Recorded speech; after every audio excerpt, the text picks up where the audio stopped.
Tiniyak ng dalawang distrito ng Department of Public Works and Highways sa lalawigan ng Rizal na nagpapatuloy ang pagawain ng ahensya.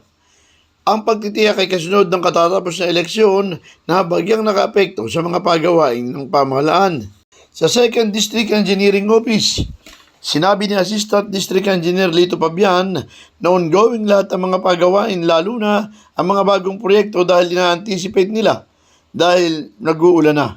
Dito po sa aming distrito, sa 2nd District Engineering Office ay tuloy-tuloy naman po ang ating mga paggawa, lalo na doon sa mga bago nating inumpisahan. Ina-anticipate natin ngayon ang medyo nag-uulan na, kaya medyo nagdo-double time na po kami para hanggat di pa ganong nag-uulan ay makaabante na ang mga ating mga pagawain dito sa ating mga nasasakupan dito sa Rizal 2nd District Engineering Office. Kalinsaban nito humingi ng konting pasensya si Pabian sa publiko kung sila man ay naaabala sa kalsada at sa mga flood control project naman. Sisikapin nila umano na matapos at makatulong para maibsan ang pagbaha.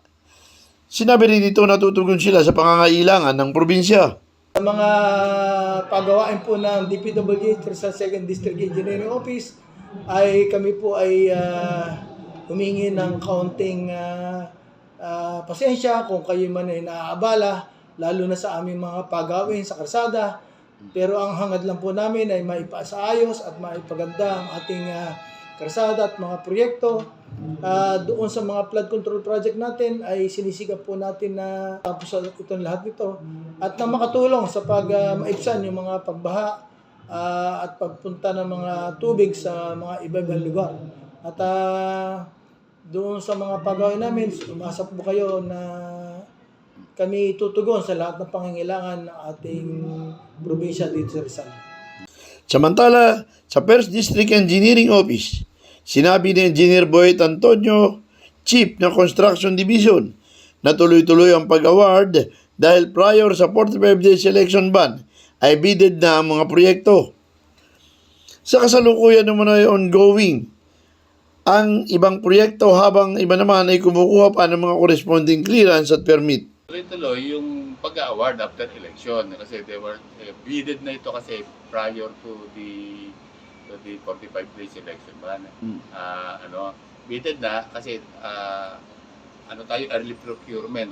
So nung inabutan ng election, so nakapag-award tayo after the election ban. So far yung iba ongoing at yung iba naman kumukuha pa ng mga corresponding clearance and permit from the respective LGUs. Dahil sa papasok na umano ang tag-ulan, dapat bilis-bilisan ng mga kontraktor para makalaki ng accomplishment at mapakinabangan agad ng taong bayan ang mga proyekto. Na kasi tayo sa tag-ulan, kaya dapat bilis-bilisan ng ating mga kontraktor, ng ating mga para makalaki ng accomplishment para medyo mapakinabangan kagad o mapakinabangan ng mga taong bayan yung ating mga ginagawang mga proyekto. Felix Tambongco, The Observer News.